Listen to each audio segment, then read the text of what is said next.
मेरे दोस्तों, प्रभु यीशु मसीह में आप सभी को जय मसीह की। शेफर्ड मिनिस्ट्री की ओर से मैं आप सभी का स्वागत करता हूं और आज हम कुछ अद्भुत परमेश्वर के वचनों को देखेंगे और आज हम कुछ अलग ही चीज़ को सीखने का प्रयास करेंगे।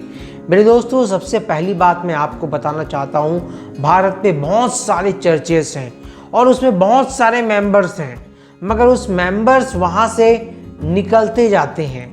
कुछ बाहर आते हैं, कुछ खो जाते हैं, कुछ बैकस्लाइड हो जाते हैं। उन सब के कारण क्या हैं? इस कारणों को आज हम समझने का प्रयास करेंगे। तो मेरे दोस्तों, सबसे पहली बात ये कि हम बाइबल में से एक वचन पढ़ेंगे सबसे पहले, और उस वचन में से एक छोटा सा क्वेश्चन है मेरे लिए, आपके लिए, और उसका उत्तर भी मैं ही आपको अंत में दूंगा। उसके सवाल के उत्तर के लिए आपको वीडियो के अंत तक बने रहना है। सबसे पहला मेरा सवाल यह है कि पहले वचन खोल लीजिए आप लोग, लूका उसका 19 अध्याय उसका 1 पद से लेके हम 10 पद तक पढ़ेंगे। वह यरीहो में प्रवेश करने जा रहा था। वहाँ जक्कई नामक एक मनुष्य था जो चुंगी लेने वालों का सरदार था और धनी था। वह यीशु को देखना चाहता था कि वह कौन सा है, परंतु भीड़ के कारण देख न सकता था क्योंकि वह नाटा था। तब उसको देखने के लिए वह आगे दौड़कर एक गुलर के पेड़ पर चढ़ गया, क्योंकि यीशु उसी मार्ग से जाने वाला था। जब यीशु उस जगह पहुंचा तो ऊपर दृष्टि करके उससे कहा, हे जक्कई, झट उतर आ, क्योंकि आज मुझे तेरे घर में अवश्य रहना है। वह तुरंत उतरकर आनंद से उसे अपने घर ले गया। यह देख सब लोग कुड़कुड़ा कर कहने लगे, वह तो एक पापी मनुष्य के यहाँ जा उतरा है। जक्कई ने खड़े होकर प्रभु से कहा, हे प्रभु, देख, मैं अपनी आधी संपत्ति कंगालों को देता हूँ, और यदि किसी का कुछ भी अन्याय करके ले लिया है तो उसे चौगुना फेर देता हूँ। तब यीशु ने उसे कहा, आज इस घर में उद्धार आया है, इसलिए कि यह भी अब्राहम का एक पुत्र है, क्योंकि मनुष्य का पुत्र खोए हुओं को ढूंढने और उनका उद्धार करने आया है। यहाँ पे दोस्तों सवाल मेरा ये है कि जो जक्कई को यीशु मसीह ने कहा कि अब्राहम का पुत्र है मगर खोया हुआ है, अब्राहम का पुत्र खोया हुआ है, ये मेरा सवाल ये है कि अब्राहम का पुत्र खोया हुआ क्यों है? यीशु मसीह जो लिखा है यहाँ पे, वो खोए हुओं को ढूंढ कर उसका उद्धार करने आया। तो मेरे दोस्तों, इसको हम आज बारीकी से समझेंगे कि आज भी अब्राहम कहने से आज क्रिश्चियंस खोए हुए क्यों हैं? क्रिश्चियंस हैं मगर वो भी खोए हुए हैं। आज हम उसी को देखने का प्रयास करेंगे कि क्रिश्चियंस होकर भी हम खोए हुए क्यों हैं, हम विश्वासी होकर भी खोए हुए क्यों हैं। तो सबसे हम जैसे कि यहाँ पे लूका जो 19 अध्याय में पढ़ा, उस 19 अध्याय के जब दूसरे पद को हम पढ़ेंगे तो वहाँ शुरू होता है और से, और कहने से उसके पीछे कुछ है। बाइबल का एक पैटर्न है, या उसके पीछे कुछ है या उसके आगे कुछ है। तो मेरे दोस्तों, और यहाँ पे कहने का अर्थ है कि उसके पीछे कुछ है, तो हम उसके पीछे जाएंगे थोड़ा लूका 15 अध्याय में, और लूका 15 अध्याय का सबसे पहले हम 1 पद और 2 पद को पढ़ें। यदि आप इस वीडियो को देख रहे हैं तो अपने बाइबल जरूर निकालें, क्योंकि ये किसी प्रचार नहीं, ये बाइबल टीचिंग है और आप बिना बाइबल खोले इसको समझ नहीं पाएंगे। तो मेरे साथ खोल लें लूका 15, लूक चैप्टर 15 वर्स 1 and 2। सब चुंगी लेने वाले और पापी उसके पास आया करते थे ताकि उसकी सुने। पर फरीसी और शास्त्री कुड़कुड़ा कर कहने लगे, यह तो पापियों से मिलता है और उनके साथ खाता भी है। तो मेरे दोस्तों, यहाँ पे यीशु मसीह के पास आने वालों की दो कैटेगरी है।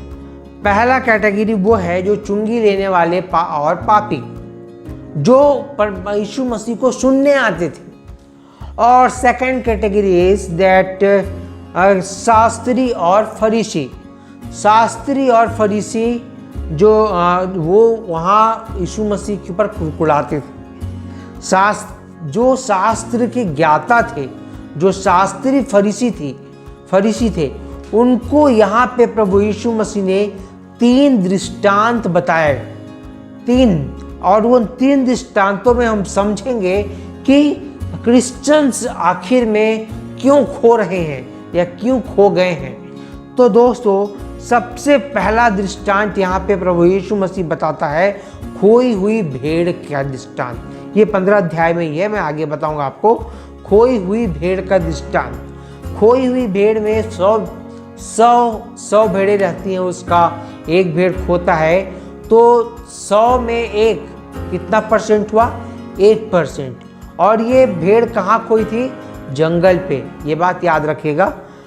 दूसरा खोया हुआ सिक्का टोटल 10 थे और 10 में एक सिक्का खोया था, तो 10 में एक यानी कि 10%। और उसके बाद जो सिक्का था वो घर में ही खोया था। तीसरा खोया हुआ पुत्र, जिसको हम उड़ाऊ पुत्र के नाम से भी जानते हैं। यहाँ 2 पुत्र थे, 2 में 1 इक्वल टू 50%। तो मेरे दोस्तों, ये वो हैं जो पिता से आशीष पाकर कुकर्म में उड़ा दिए। तो सबसे पहले तो मैं आपको एक बात बताना चाहूँगा कि यदि मैं आपसे कहूँ कि आपका मोबाइल, यदि मैं आपसे कहूँ कि मेरा मोबाइल खो गया, तो ये बात आप सबको समझ आएगी, क्योंकि वो मोबाइल मेरे पास, मैं खरीद सकता हूँ, मेरे पास होगा। परंतु यदि मैं कहूँ कि मेरे पास हाथी है और वो खो गया, तो आप उसको मानेंगे नहीं, क्योंकि वो मेरे पास था ही नहीं, और जो था ही नहीं वो खोएगा कैसे? इस बात को आप अंत तक याद रखिएगा। अंत में मैं इसका अर्थ समझाऊंगा आपको। सबसे पहले दृष्टांत की ओर हम आगे बढ़ते हैं। सबसे पहला दृष्टांत है खोई हुई भेड़ का दृष्टांत। जो 1% क्रिश्चियंस हैं, 100 में 1% जो क्रिश्चियंस हैं, जो हम पढ़ेंगे लूका 15 अध्याय उसका 3 से 7 तक ये लिखा है, आप पढ़ लीजिएगा। मैं आपको संक्षेप में समझा देता हूँ।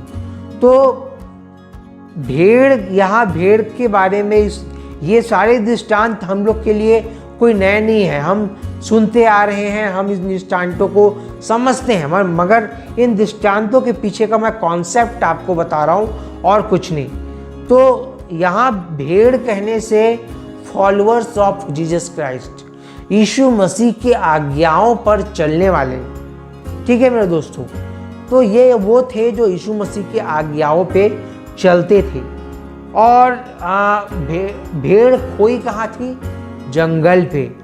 और जंगल कहने से अगर बाइबल में हम देखें तो टेस्टिंग टाइम यानी परीक्षा का समय, चाहे वो इजरायली हो जो 40 साल के बाद कनान पहुँचे, 40 साल जंगल में उनकी परीक्षा लिया परमेश्वर, फिर उनको कनान दिया, या तो फिर मूसा हुआ जो 40 साल रहा, उसके बाद उसको मिनिस्ट्री किया, और या तो फिर दाऊद जंगल में और उसके बाद फिर वो राजा बना, और उसके बाद यीशु मसीह स्वयं जंगल में, उसके बाद मिनिस्ट्री शुरू किया।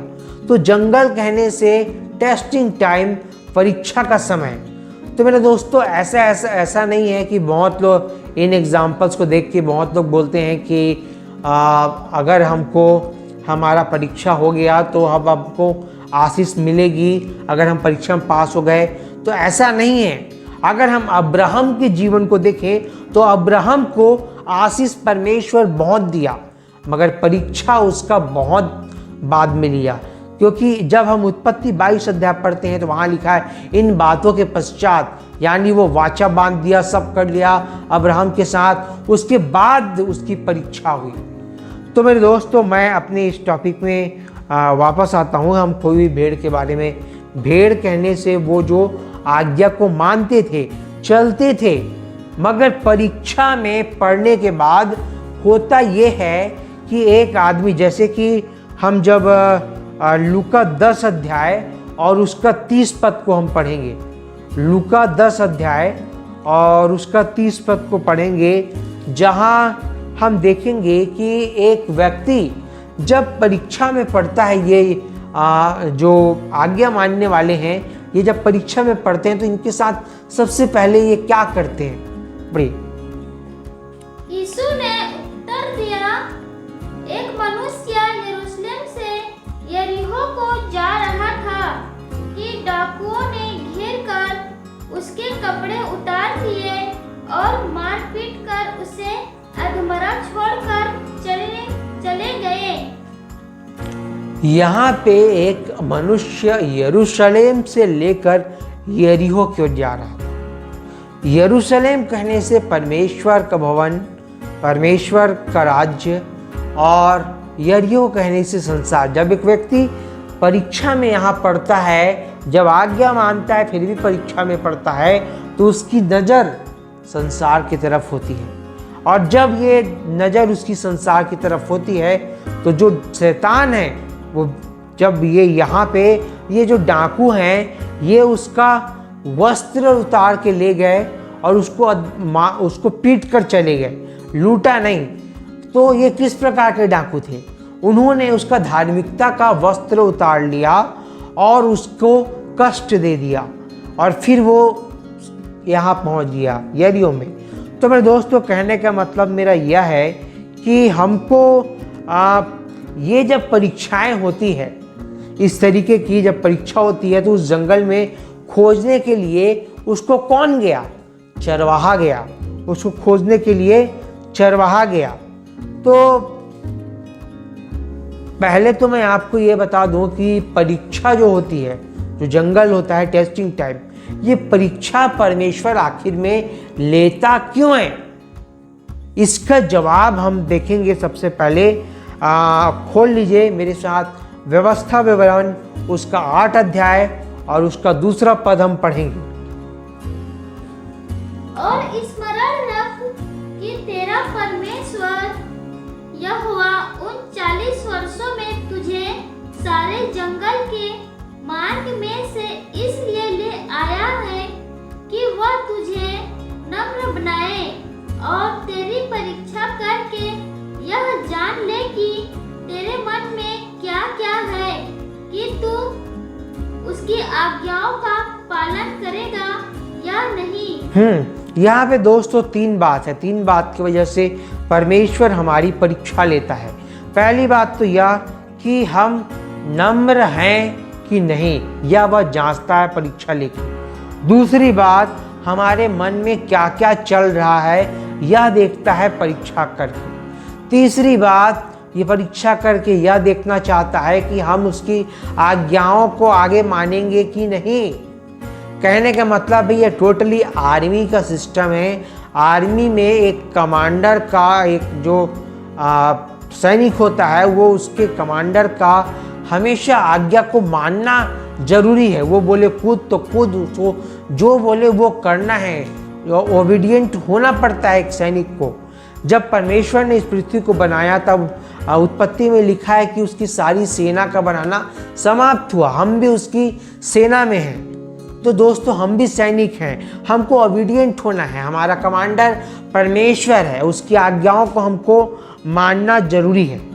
तो हम अपने टॉपिक पे वापस आते हैं। मैं बता रहा था जो 1% भेड़ है जो खो गई परीक्षा के समय, उन्हें खोजता कौन है? खुद चरवाहा, स्वयं यीशु मसीह। इसके लिए हम वचन खोलेंगे 1 कुरिन्थियों उसका 10 अध्याय और उसका 12 और 13 पद हम पढ़ेंगे।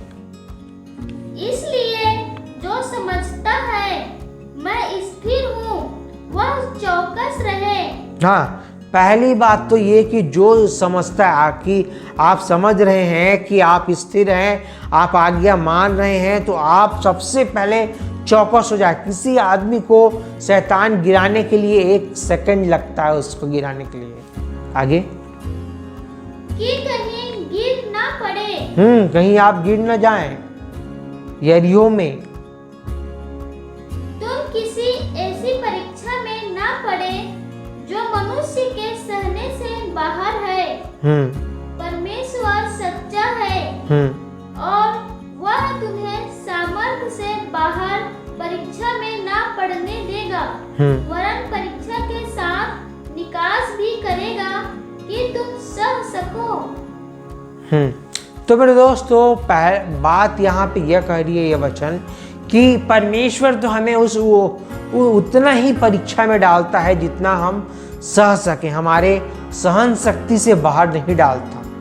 तो मेरे दोस्तों, और उस परीक्षा से निकालने का भी काम प्रभु यीशु मसीह करते हैं। जब हम आज्ञा से डगमगाते हैं और जब हमारी परीक्षा होती है, तो उस परीक्षा से रिकवर करने का काम वह यीशु मसीह का काम है।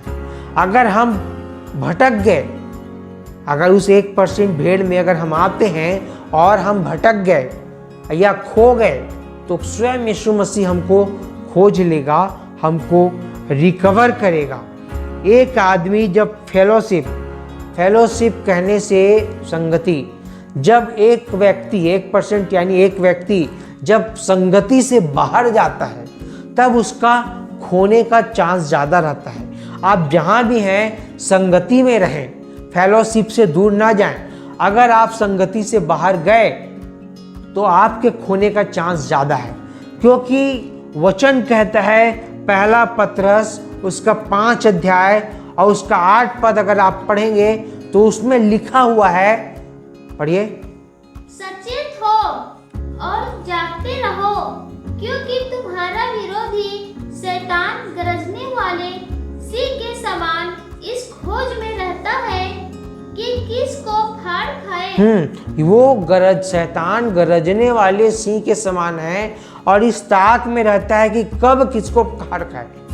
कहने का अर्थ ये है, जब अगर आप डिस्कवरी चैनल देखते होंगे तो गाय का अगर झुंड जाता है, पूरा का पूरा झुंड, तो शेर उसका झुंड में शिकार नहीं करता, वो आसपास गुर्राता है, रोरिंग करता है, और उसकी आवाज़ से अगर कोई उस झुंड से बाहर भागा, बाहर निकला, तो वो शिकार हो जाता है। कहने का अर्थ है, जैसे ही आप फेलोशिप संगति से बाहर होंगे, आपके शिकार होने का चांस उतना ही ज़्यादा है। तो आप फेलोशिप में रहें, और अगर आप इस 1% में आते हैं और खो जाते हैं, तो यीशु मसीह स्वयं आपको खोज कर आपको रिकवर कर लेगा और आपको उन 99 भेड़ के साथ, उन धर्मियों भेड़ के साथ उस कलीसिया में आपको वापस लेके आएगा। दोस्तों, अब हम अपने दूसरे दृष्टांत की ओर बढ़ते हैं, जिसको प्रभु यीशु मसीह ने शास्त्री और फरीसियों को कहा था। वह यह है खोया हुआ सिक्का। यह एक स्त्री है, यहाँ पे ये उसके पास 10 सिक्के रहते हैं, जिसमें एक सिक्का खो जाता है। 10 में एक मतलब 10%। तो 10% क्रिश्चियंस हैं जो इस प्रकार से खोते हैं, वो मैं बताना चाहता हूँ। तो सिक्का कहाँ खोया है? घर में, पहली बात। और इसे खोजने के लिए चरवाहा नहीं आता। इसे खोजने के लिए ये चरवाहा का काम नहीं है, ये यीशु मसीह का काम नहीं है। सिक्का जो शब्द है उसका इंग्लिश वर्ड में कई वर्जन्स में टैलेंट वर्ड का इस्तेमाल किया गया है। अगर आप पढ़ेंगे तो जो इसको खोजने का काम है वो स्त्री का है। स्त्री का अर्थ बाइबल में होता है कलीसिया, मसीह की दुल्हन। तो मेरे दोस्तों, ये जो सिक्का है, कहने का मतलब टैलेंट, कलीसिया में कई प्रकार के लोगों को अलग अलग टैलेंट होता है। किसी को वचन बोलने का, जैसे मैं आपके सामने वचन बोल रहा हूँ, मेरे को वचन बोलने का टैलेंट है, और किसी को गाना गाने का, किसी को बजाने का, किसी को और कुछ करने का। जब कलीसिया में टैलेंट रहता है, उसके बाद जब उनको मौका नहीं दिया जाता, उनको मौका नहीं दिया जाता, जब वो मौका नहीं पाते, जब कलीसिया में पॉलिटिक्स चलती है और बहुत सारी चीज़ें चलती है, पासवान अपने परिवार को आगे बढ़ाना चाहता है और किसी को मौका नहीं देता, इस कंडीशन में जो टैलेंटेड हैं वो धीरे धीरे फेलोशिप से बाहर होंगे। एकदम नहीं, मतलब धीरे धीरे वो इंतजार करेंगे, अब मौका मिलेगा, अब मौका मिलेगा, अब मौका मिलेगा। जब उनको कभी मौका मिलता नहीं है कई सालों तक, तो वो धीरे धीरे होते होते उस कलीसिया से ही बाहर हो जाते हैं, फेलोशिप से बाहर हो जाते हैं, संगति से बाहर हो जाते हैं, उन्हें वो निराश हो जाते हैं, डिमोटिवेट हो जाते हैं, क्योंकि उनको मौका दिया नहीं जाता। तो मेरे दोस्तों, हमको जो टैलेंटेड लोग हैं उनको कलीसिया में मौका देना जरूरी है। अगर एक व्यक्ति को वचन बोलने का टैलेंट है तो उनको आप मौका दें। आप चर्च में बाहर से पास्टर बुला रहे हैं और बाहर से वही चीज को अगर आपके चर्च का कोई मेंबर बोल सकता है, उसमें टैलेंट है, तो बाहर के किसी आदमी से उसी चीज को सुनना, उसी चीज को जानना, ये क्या गलत बात नहीं है? अगर आपके चर्च में टैलेंट है तो बाहर के आदमी को बुलाने की आवश्यकता क्यों है आपके चर्च में? ये जितने पास्टर देख रहे हैं उनसे मैं कहना चाहता हूं कि अगर आपके चर्च में किसी को प्रचार करने की टैलेंट है तो आप बाहर से प्रचारक क्यों बुला रहे हैं? वचन के प्रचारक को क्यों बुला रहे हैं? अगर आपके चर्च में, आपके कलीसिया में अगर वचन प्रचार करने का टैलेंट किसी में है तो उसको मौका दीजिए पहले। बाहर से पासवान आप बाद में बुलाइएगा। अगर किसी को गाना का टैलेंट है तो गाना गाने का उसको मौका दीजिए, उसको अवसर दीजिए। बाहर से आप एक टीम बुला रहे हैं, आप एक कॉन्सर्ट कर रहे हैं, तो उसमें आपकी कलीसिया का जो टैलेंट है वो दब रहा है। आप दूसरे को मौका दे रहे हैं जिसमें आपकी कलीसिया, जो आपकी खुद की कलीसिया है, उसमें आप मौका दें पहले। तो मेरे दोस्तों, मैं ये कहना चाहता हूं कि ये जो 10% क्रिश्चियंस हैं, ये खो जाते हैं मौका नहीं मिलने के कारण। इनका कारण यह है, ये खोजना इनको किसको है? स्त्री को, चर्च को। इनको रिकवर करने का काम चर्च का है। चर्च को, कलीसिया को उनको मौका देना है, उनको मोटिवेट करना है, और तब जाके वो रिकवर होंगे, वो फेलोशिप में रहेंगे। नहीं तो धीरे धीरे वो फेलोशिप से अलग होंगे, आपकी चर्च से अलग होंगे, और वो उस जगह में जाना पसंद करेंगे जहां उनको मौका मिले। तो अगर आपको अपने चर्च के मेंबर्स बचाने हैं, तो अगर आपके चर्च के मेंबर्स जा रहे हैं तो देखिए कारण क्या है। अगर यह कारण है तो उनको मौका दीजिए, अपने चर्च से जाने ना दें।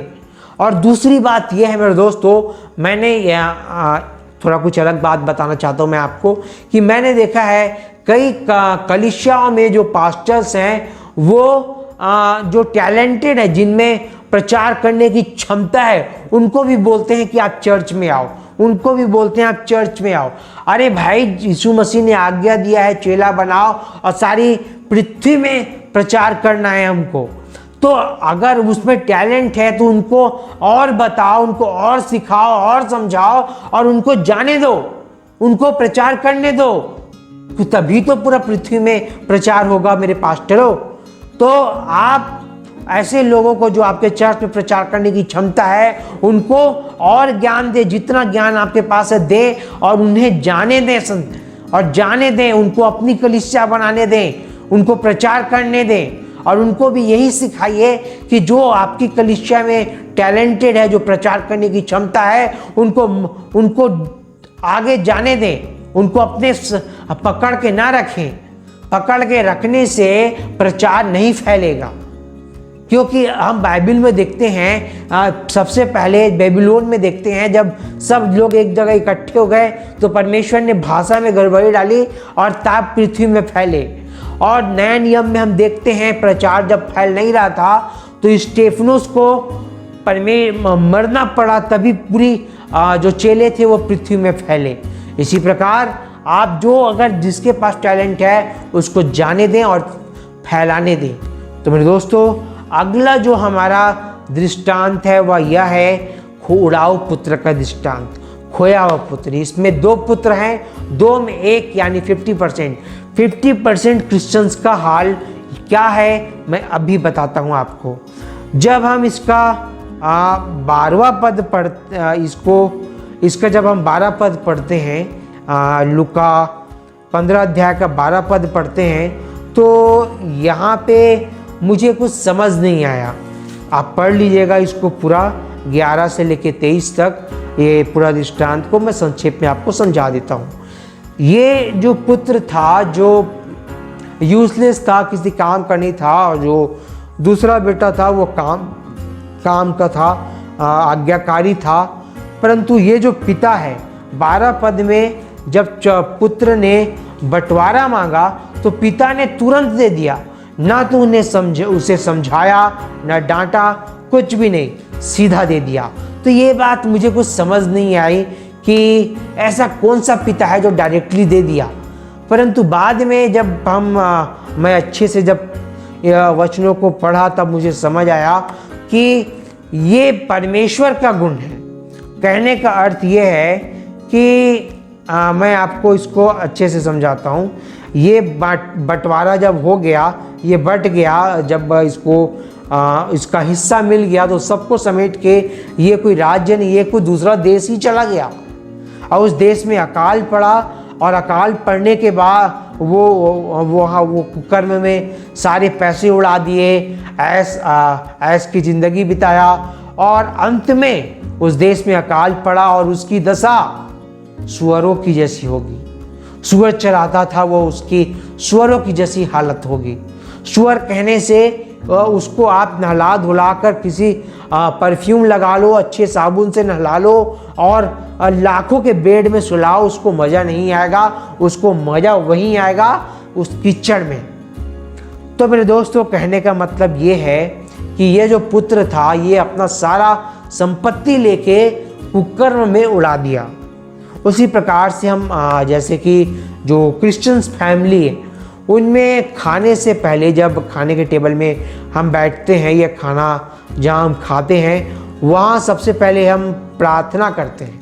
प्रार्थना यह करते हैं कि संक्षेप में, बहुत कुछ लोग तो लंबा चौड़ा करते हैं, मैं शॉर्टकट बताता हूँ। सबसे पहले वो धन्यवाद करते हैं खाने के लिए कि परमेश्वर ने उनको आज का भोजन दिया। दूसरी बात यह कि इस भोजन पे आशीष दे, और तीसरी बात ये, इस भोजन से जो भी हमें प्राप्त हो एनर्जी, उसको हम आपके कार्य में खर्च कर सकें। मगर 50% लोग अपने इस एनर्जी को, इस आशीष को कुकर्म में खर्च करते हैं, इस पुत्र की तरह। तो मेरे दोस्तों, मैं आपको ये बताना चाहता हूँ, ये जो आदमी था कुकर्म में अपना सारा संपत्ति उड़ा दिया। हम भी परमेश्वर के पुत्र हैं और हम भी हमको भी आशीष मिला और हमने उसे भी कुकर्म में उड़ा दिया। संसार में, दुनिया में कुकर्म कहने से क्या? शराब पीना, झूठ बोलना, ऐश करना, लौंडियाबाजी करना और दुनिया भर की काम, जिसको हम कुकर्म कह सकते हैं। आज के नौजवान तो बहुत सारे पॉर्न वीडियो देखना, और आजकल तो बहुत सारी बुरी बुरी चीज़ें हो रही है। आजकल फ़ोन सेक्स होता है और बहुत सारी चीज़ें होती है। तो मेरे दोस्तों, ये सारी चीज़ें कुकर्म में हैं और ये हम उसी में फंस जाते हैं। परमेश्वर ने आशीष दिया, हमें अच्छा हेल्थ दिया, बॉडी दिया, पैसे दिए, जॉब दिया, और फिर भी हम क्या कर रहे हैं? हम पॉर्न वीडियो देख रहे हैं, हम शराब पी रहे हैं, हम नशा कर रहे हैं, हम दुनिया भर के पाप कर रहे हैं, व्यभिचार कर रहे हैं और बहुत सारे कुकर्म के काम कर रहे हैं। हम बहुत सारे काम कर रहे हैं। अगर हमारे परमेश्वर ने संपत्ति की आशीष दी है तो उस संपत्ति को हम गलत जगह में इस्तेमाल कर रहे हैं। हम वैश्यावृत्ति में उसका इस्तेमाल कर रहे हैं, हम उसका गलत कामों में इस्तेमाल कर रहे हैं। तो मेरे दोस्तों, मैं आपको बताना चाहूँगा कि हमारी हालत भी उस सुअरों जैसी हो गई है। हमको भी उस कीचड़ में मज़ा आने लगा है। यरीहो के कीचड़ में, उस संसार के कीचड़ में हमको मज़ा आने लगा है। हमको उस बेड में नहीं जाना है, हमको नहा धो के उस बेड में हमको पसंद नहीं, क्योंकि हमको ये कीचड़ में मज़ा आ रहा है। हम कीचड़ में हैं, सुअरों की तरह हालत हो चुकी है। आप समझो, आपकी हालत सुअरों जैसी हो चुकी है। तो मेरे दोस्तों, मैं आपको बताना चाहता हूँ, शुरू में हमने जक्काई के विषय में देखा। जक्काई की भी हालत उसी प्रकार से हो गई थी, सुअरों की दशा में था वो। परमेश्वर ने उसे आशीष दी, वो परमेश्वर का पुत्र था, परमेश्वर ने उसे आशीष दिया, मगर वो सारी आशीषों को कुकर्म में उड़ा रहा था, पाप कर रहा था, वसूली कर रहा था और बहुत सारे गलत काम करता था। मगर फिर भी उसको यीशु को देखने की इच्छा हुई, और जब यीशु को वो देखना चाहता था, और जब वो पेड़ में चढ़ा तो यीशु स्वयं देखना की इच्छा जब हुई, तब स्वयं यीशु मसीह आया उसके पास। और यीशु मसीह आया तब वो पश्चाताप किया। यीशु मसीह के प्रेजेंस जब हुआ उसके जीवन में, तो उसने स्वयं पश्चाताप किया, और पश्चाताप करके फिर यीशु मसीह ने कहा कि आज तेरे घर में उद्धार आया है। ये उड़ाव पुत्र भी वैसी था, यह भी अंत में जब ये अकेला हो गया, सुअरों जैसी हालत हो गई, जब ये अपने पन में आया, जब ये पश्चाताप किया और तब ये पिता के पास गया, तो इसके पिता ने नहीं पूछा कि कहाँ संपत्ति उड़ाई, क्या किया, कैसा था, वो कुछ नहीं पूछा। उसे गले लगा लिया और चूमा और कहा कि जो मेरा खोया पुत्र था वो मिल गया है, जो मरा हुआ पुत्र था वो आज जी उठा है। तो मेरे दोस्तों, हम अगर पश्चाताप करते हैं, अभी इस कोरोना काल में हमने देखा कि हम सब अकेले थे, ना कहीं आना, ना कहीं जाना, ना किसी से मिलना, ना कुछ करना। क्या आपने इस अकेलेपन में अपने आपे में आकर क्या पश्चाताप किया कि आपने क्या क्या पाप किया? आपकी सुअरों जैसी दशा से क्या आप बाहर आना चाहते हैं? क्या आपने प्रार्थना की? तो आप आज करें, इसी घड़ी करें, पश्चाताप करें मेरे दोस्तों, क्योंकि आपकी दशा सुअरों जैसी है। आप खोए हुए पुत्र हैं, और उस खोए हुए पुत्र को जब आप परमेश्वर के पास जाएंगे तो वह आपके किसी पाप को नहीं पूछेगा, सब भूल जाएगा, आपको गले लगाएगा, चूमेगा और अनंत जीवन देगा। तो मेरे दोस्तों, मैं आज आपसे कहना चाहता हूँ कि एक बात आपको बताता हूँ कि जब शुरू क्रिश्चियनिटी इंडिया में आया, तो जो बड़े बड़े पोस्ट में थे, डॉक्टर्स, इंजीनियर्स, पॉलिटिशियंस, सारे बड़े बड़े पोस्ट में जो थे वो सारे क्रिश्चियंस थे। मगर धीरे धीरे उन आशीषों को हमने कुकर्म में उड़ाया, और आज वो परसेंटेज जब 80-90% क्रिश्चियन हायर पोस्ट में थे, आज वह 10% हो गया है। कारण हमने परमेश्वर की दी हुई आशीष को कुकर्म में उड़ा दिया है। तो मेरे दोस्तों, परमेश्वर हमेशा परमेश्वर ने सबसे पहला सवाल पूछा था मनुष्य से, आदम से, कि तू कहाँ है? आज भी परमेश्वर पूछता है तू कहाँ है? आप उस कीचड़ में हैं तो भी वह पूछता है तू कहाँ है? क्या अनंत जीवन तेरे को चाहिए? क्या आज तू मेरा आज्ञा पालन करेगा, नम्र होगा? तो ये सारी बातें जो है मेरे दोस्तों, कि हम परमेश्वर ने एक नियम बनाया है, एक नियम बनाया है आशीष और श्राप के लिए। तो ये है, लिखा है नियम व्यवस्था विवरण 28 अध्याय में।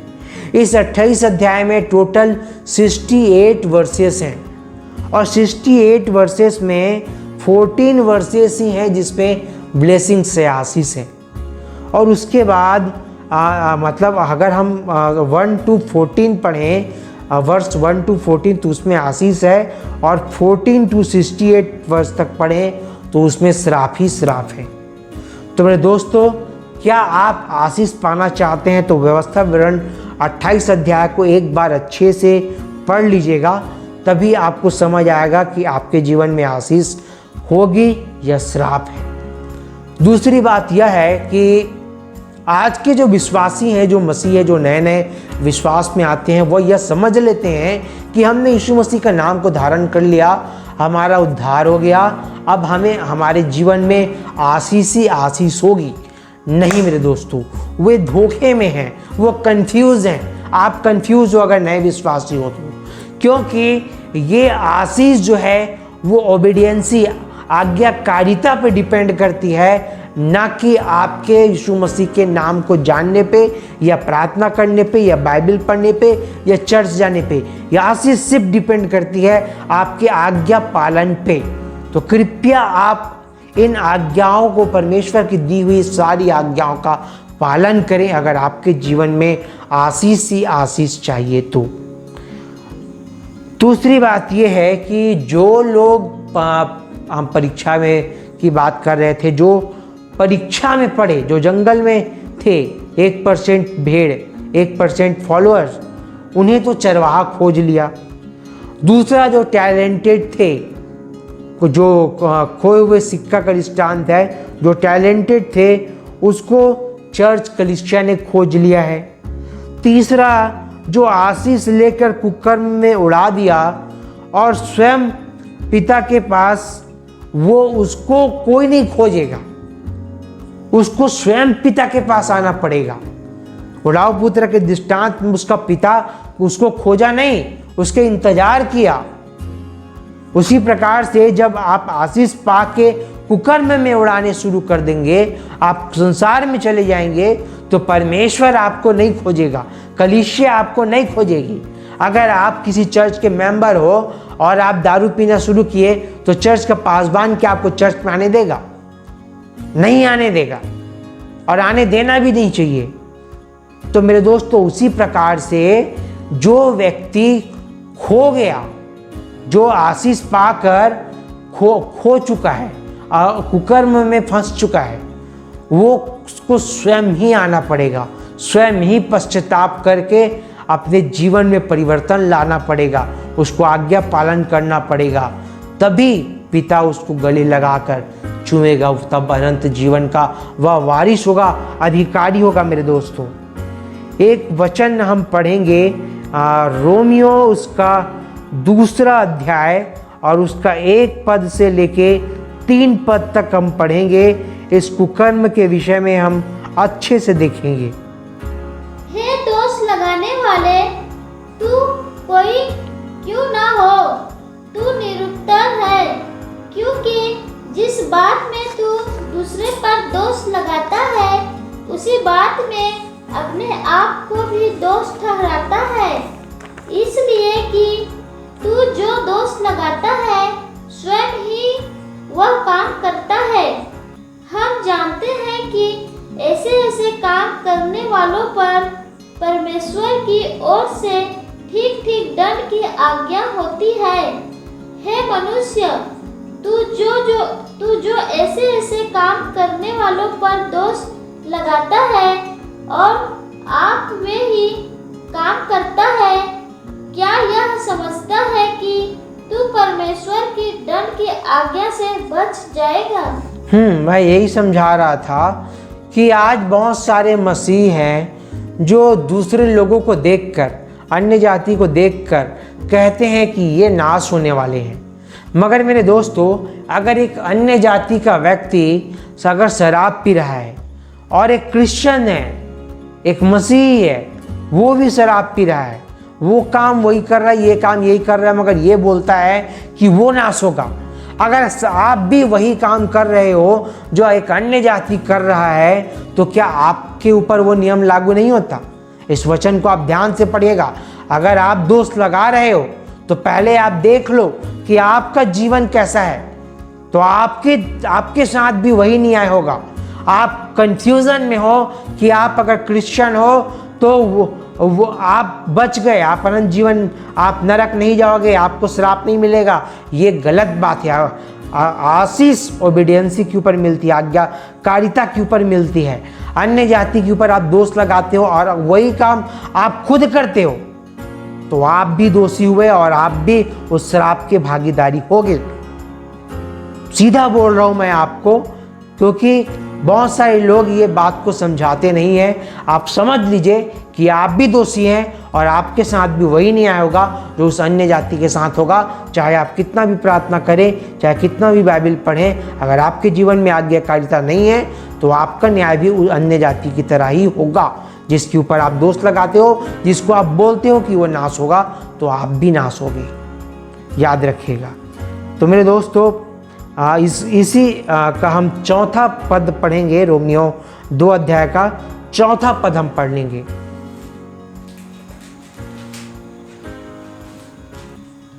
क्या तू उसकी कृपा और सहनशीलता और धीरज रूपी धन को तुच्छ जानता है? क्या यह नहीं समझता कि परमेश्वर की कृपा तुझे मन फिराव को सिखाती है? तो मेरे दोस्तों, मैं आपको ये बताता हूँ कि हम लोग यह सोचते हैं कि हम पाप किए और यीशु मसीह को जानते हैं तो हमको क्षमा मांग लेंगे, हम पे कृपा है, उसकी सहनशीलता है। तो आप एक कंफ्यूजन के दायरे में हैं, आप कंफ्यूज हैं, क्योंकि आशीष जो है वह अनाज्ञाकारिता पे नहीं, डिसओबीडियंसी पे नहीं, आज्ञाकारिता पे आशीष मिलती है। तो मेरे दोस्तों, आप कंफ्यूज ना रहें कि परमेश्वर की कृपा आप पे है। अगर आप अनाज्ञाकारी हैं तो उसकी कृपा आपके जीवन पे बिल्कुल नहीं है। और हम पढ़ेंगे इसका 7 पद पढ़ेंगे। इसको आप पूरा 8 पद तक पढ़ लीजिएगा। मैं मेन आपको बताता हूँ। 7वां पद हम यहाँ पढ़ रहे हैं।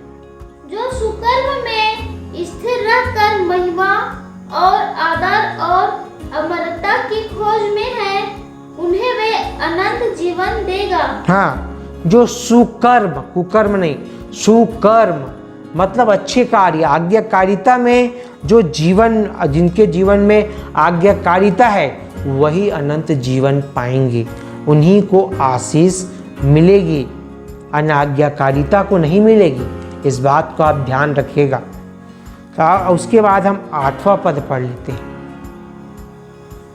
पर जो विवादी है और सत्य को नहीं मानते वरन अधर्म को मानते हैं, उन पर क्रोध और कोप बढ़ेगा। तो जो सुकर्म के बारे में हमने देखा, उनके लिए आशीष है, मगर कुकर्म का न्याय, उन सारे श्राप जो लिखा है व्यवस्था 28 में, अगर आप कुकर्म करोगे तो वो सारे श्राप आपके जीवन में आ जाएंगे।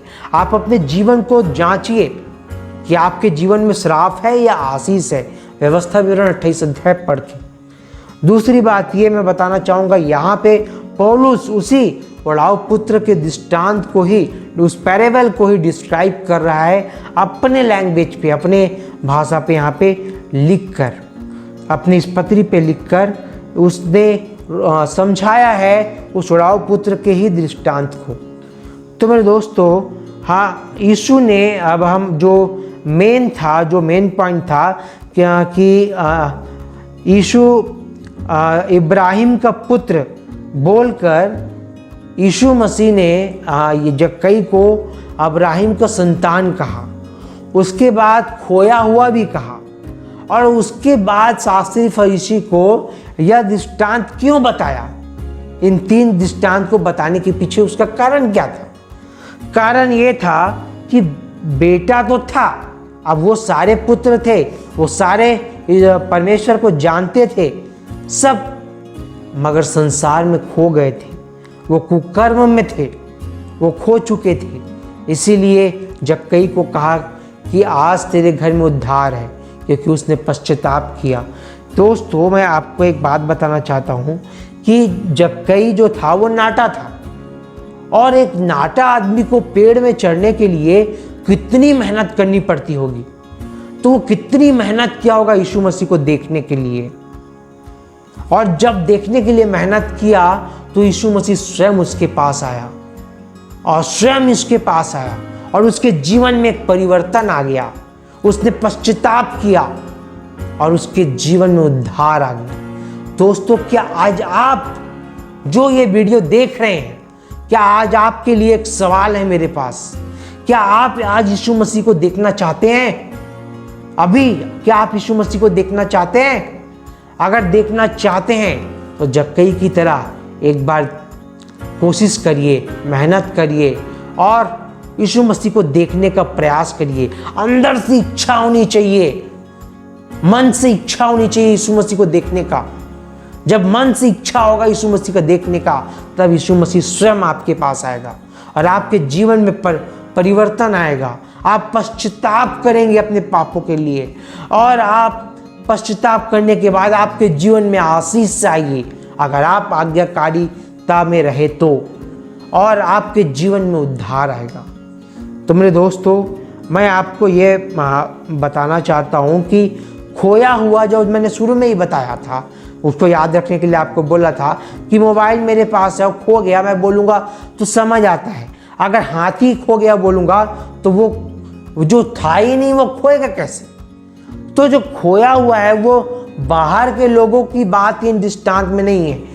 खोए हुए अंदर के ही लोग हैं जो यीशु मसीह को जानते हैं, जो वचन पढ़ते हैं, जो बाइबल पढ़ते हैं, जो अपने आप को मसीह कहते हैं, जो अपने आप को विश्वासी कहते हैं, वही खो जाते हैं।